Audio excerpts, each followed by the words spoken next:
बड़े गुरु सब शास्त्र बताते हैं, गुरु वचन हो सार कोई ज्ञानी जन पढ़ते हैं। क्या बताया पहले नंबर में? क्या बताया?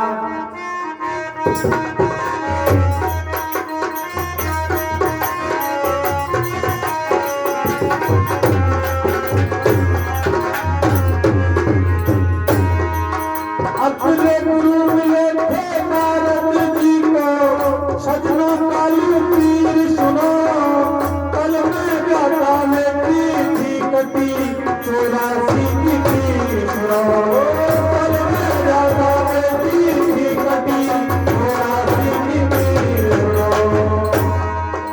अपने विष्णु से नहीं कटी 84, सही बात गंभीर सुनो, गुरु बना गई मंगती राधा सही यकीन सुनो, गुरु बना गई मंगती राधा सही यकीन सुनो।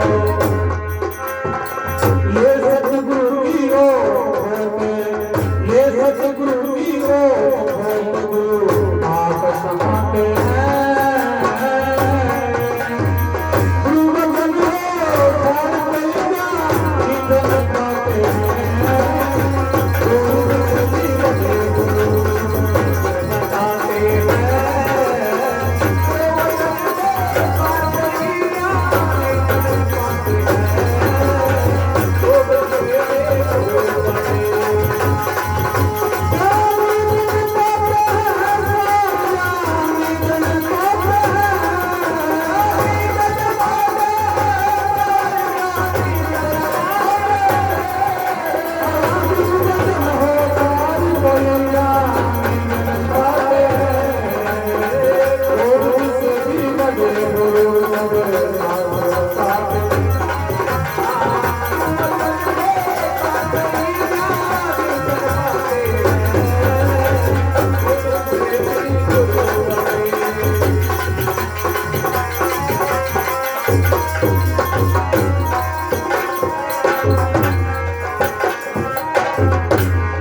बताते हैं।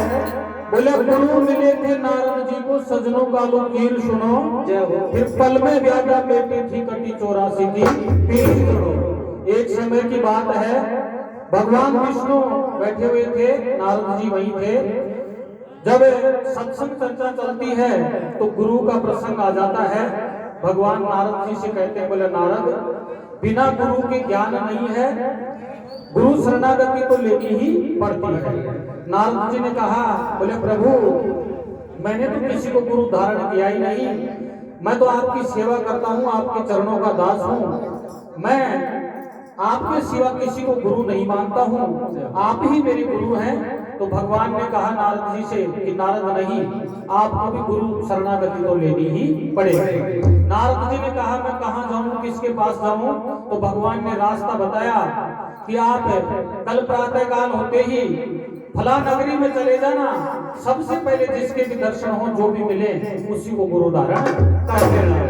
तो नारद जी दूसरे दिन उस नगरी में प्रवेश करते हैं तो सामने से कीर जाति से कालो नाम के थे, वो सामने से आते हुए दिखाई देते हैं। तो नारद जी के मन में एक बात उत्पन्न हुई, एक विचार आया कि मैं उच्च कुल से हूँ, ये नीचे कुल से हैं, मैं भला इसको गुरु कैसे बना सकता हूँ। अब गुरु में कोई छोटा बड़ा नहीं होता है, गुरु में कोई ऊंच नीच जात पात का जिक्र नहीं होता है। एक पुत्र भी अपने पिता का गुरु हो सकता है अगर उसको ज्ञान है। तो नारद जी वापस लौट जाते हैं। दूसरे दिन नारद जी जब उस नगरी में जाते हैं तो सामने से वही कालो कीर नजर आए। तीसरे दिन भी वही कालो कीर, चौथे दिन भी वही कालो कीर। नारद जी ने विचार किया कि मेरी किस्मत में यही गुरु है तो दूसरा गुरु कहां से आएगा। चरणों में लेट गया, साष्टांग दंडवत प्रणाम किया। कालो कीर ने नारद जी को उठाया, कहा बोले क्या बात है नारद कि गुरुदेव आप मुझे ऐसी युक्ति ऐसा उपाय बताएं कि मेरी 84 लाख योनि सहजी में पा सकूं। कालो कीर ने कहा कि भगवान से 84 लाख योनि आप लिखवा लेना और उस कागज को भगवान स्नान करे उस जल में डाल देना और तू भी स्नान कर लेना, तेरी 84 की योनि सहजी में कट जाए। गुरु मिले थे नारद जी को, सजनों का लो कीर सुनो, फिर पल में व्याधा बेटी थी कटी 84 की पीर सुनो। विष्णु से नहीं कटी 84 सही बात गंभीर सुनो। और गुरु बता दे युक्ति मुक्ति क्या था सही यकीन सुनो। ले सतगुरु की ओट खोट गुरु आप समाते हैं और गुरु वचन हो सार कोई ज्ञानी जने पाते हैं। क्या बताया दूसरे नंबर में क्या बताया?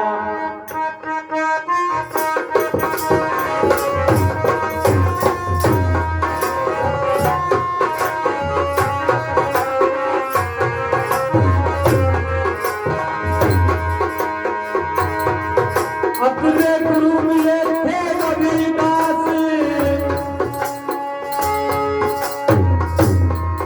अपने गुरु मिले थे रविदास उस मीराबाई को। शहर का प्याला पी गई थी कृष्ण कन्हई को। शहर का प्याला पी गई थी कृष्ण कन्हई को। अपने गुरु वशिष्ठ जी ज्ञान दिए थे, गुरु वशिष्ठ जी ज्ञान दिए थे खुद रघुराई को। तुलसीदास गुरु मान गए थे अपनी गाई को। तुलसीदास गुरु मान गए थे अपनी गाई को। अपने बिना गुरु के दो अंधेरा, बिना गुरु के घोर अंधेरा में होता पाते हैं। गुरु वचन को पार किया दस पाते हैं। गुरु से भी बड़े गुरु बताते हैं। गुरु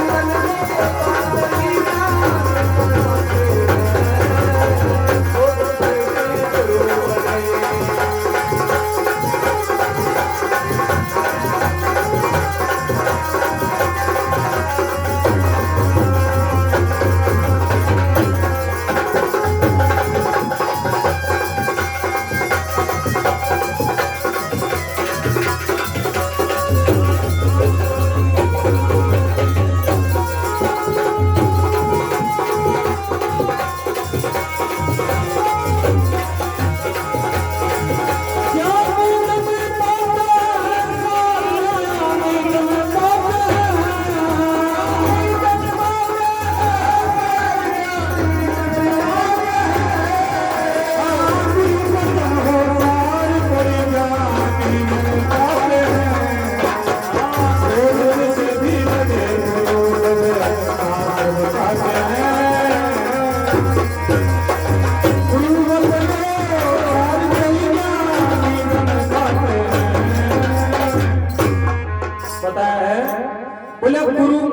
रविदास उस मीराबाई को। रैदास भगत थे रविदास, वो मीराबाई के गुरु थे। गुरु मिले थे रविदास उस मीराबाई को। फिर जहर का प्याला पी गई थी कृष्ण कन्हई को। फिर गुरु वशिष्ठ जी ज्ञान दिए थे खुद रघुराई को। और तुलसीदास गुरु मान गए थे अपनी ब्याई को। तुलसीदास जी अपनी पत्नी को गुरु मानते हैं और पत्नी को गुरु मान करके और तुलसी नाम से जो थे वो तुलसीदास के नाम से विख्यात हुआ और भगवान के सच्चे भक्त हुए। उन्होंने हमारे जन कल्याण के लिए श्री रामचरितमानस की रचना की। आज अगर उस श्री रामचरितमानस का 24 घंटे का पाठ करवा दे घर में तो सुख शांति प्राप्त हो जाती है। ऐसे पावन पवित्र जो श्री रामचरितमानस है उसकी रचना करने वाले तुलसी जी भगवान श्री राम के अनन्य भक्त हुए। उनको प्रेरणा मिली अपनी पत्नी से। जब ससुराल पहुंचते हैं, रहा नहीं जाता है, तो ससुराल पहुंचने के बाद में जब पत्नी से मिलते हैं, पत्नी देखती है कि कहाँ नासवान जो चीज है, मेरे पीछे ये दौड़े चले आए हैं, मेरे से इतना अनन्य प्रेम है। अगर इतना अनन्य प्रेम, इतनी लगन उस प्रभु से हो जाए तो शायद इनका कल्याण हो जाए। जितना है हराम से उतना राम से होई, तू सीधा जा बैकुंठ में तेरा पल्ला न पकड़े। तुलसीदास जी को बात लग जाती है, वो शब्द लग जाता है और अपनी पत्नी को गुरु मान करके और उनके चरणों में प्रणाम करके वहां से रवाना हो जाता। तुलसीदास गुरु मान गए थे अपनी भाई को, बिना गुरु के घोर अंधेरा न्यू गोता खाते हैं और गुरु वचन अनुसार कोई ज्ञानी जन पाते हैं। क्या बताया तीसरे नंबर में?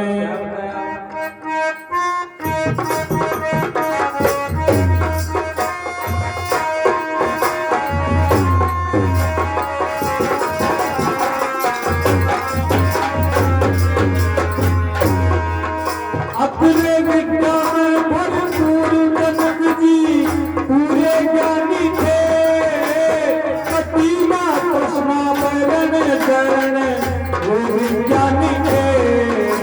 कटीमा कृष्णा बैरन चरण वो विज्ञानी थे। आकाम क्रोध मद लोभ जीत कर नाभिमानी थे, अलग दुनियादारी पे वो अंतर्धानी थे। अलग दुनियादारी पे वो अंतर्धानी थे। अपने अष्टावक्र गुरु पलंग में, अष्टावक्र गुरु पलंग में राह बताते हैं। गुरुवचन हो गई ना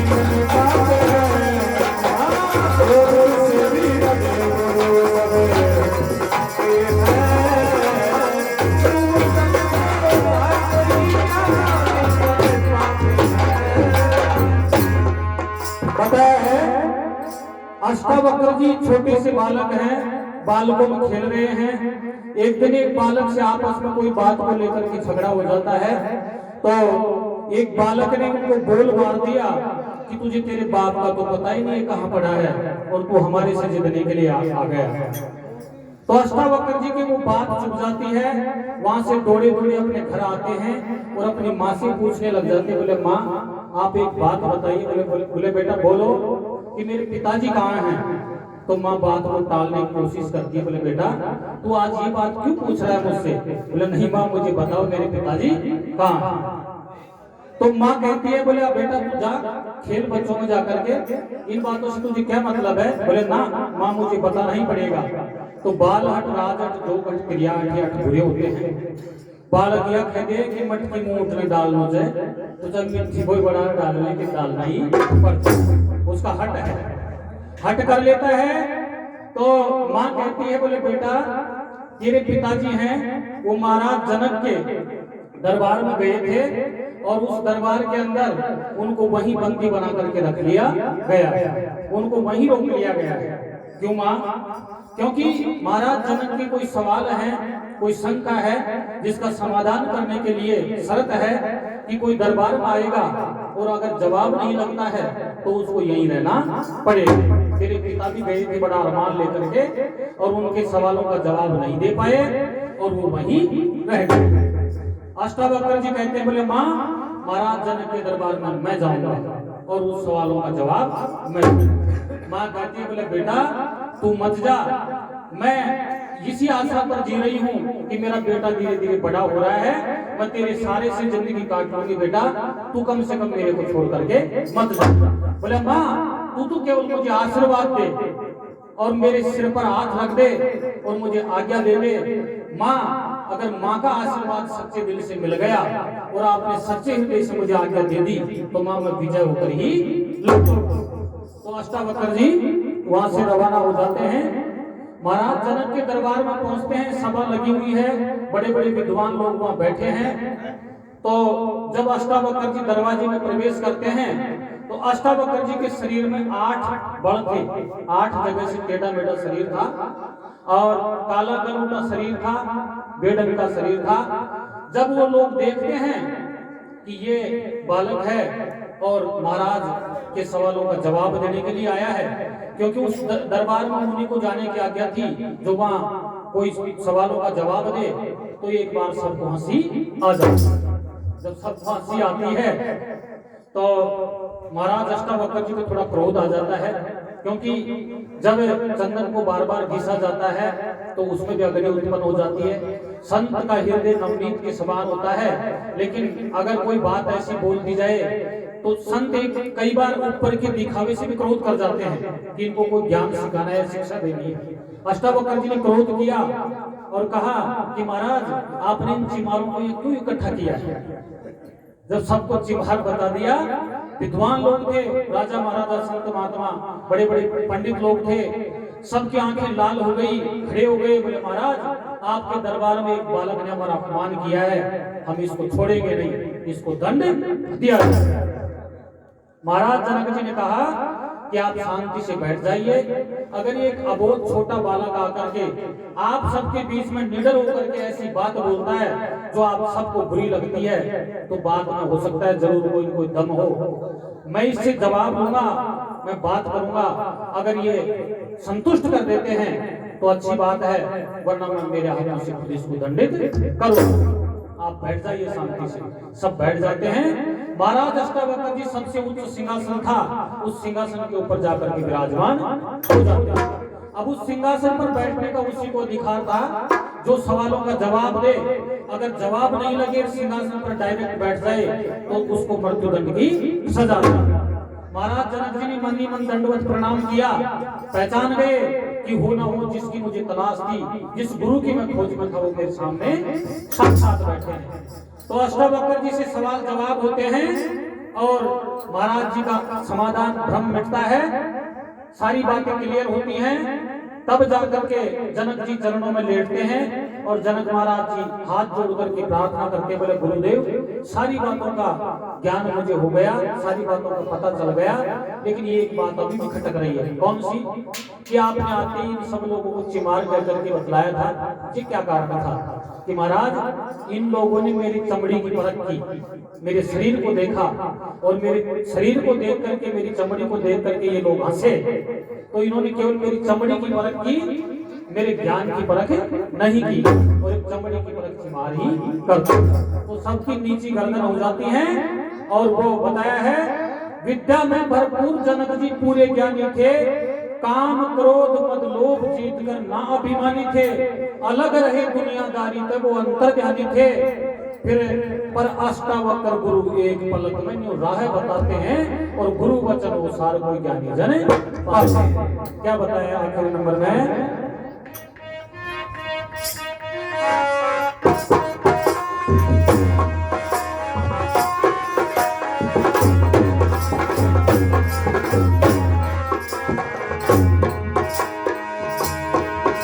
अग्रे गुरु है ब्रह्मा, गुरु है विष्णु, गुरु है ब्रह्मा, गुरु है विष्णु, गुरु है आप महेश। गुरु का विषेक लगे दिल अंदर, मिट जा दिल की ठेस। गुरु का विषेक लगे दिल अंदर, मिट जा दिल की ठेस। जग की शीश के ध्यान बिना कभी होता नहीं हमें, गुरु शरण में जाने से मिटे जाते सर्व कले। गुरु शरण में जाने से मिटे जाते सर्व कले। अगले कह प्रभु दयाल कर ख्याल हाल, कह प्रभु दयाल कर ख्याल हाल, चित चरणों में लाते हैं।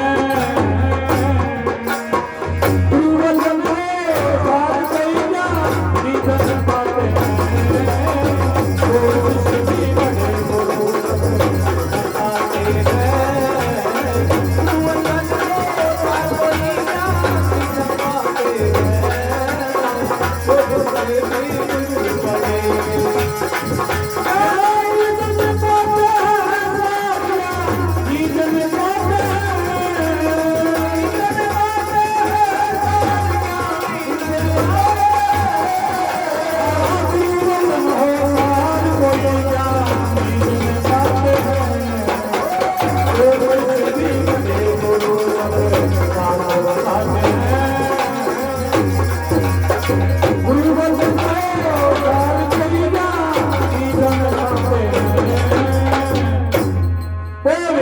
महारानी की बोलो सतगुरुदेव भगवान की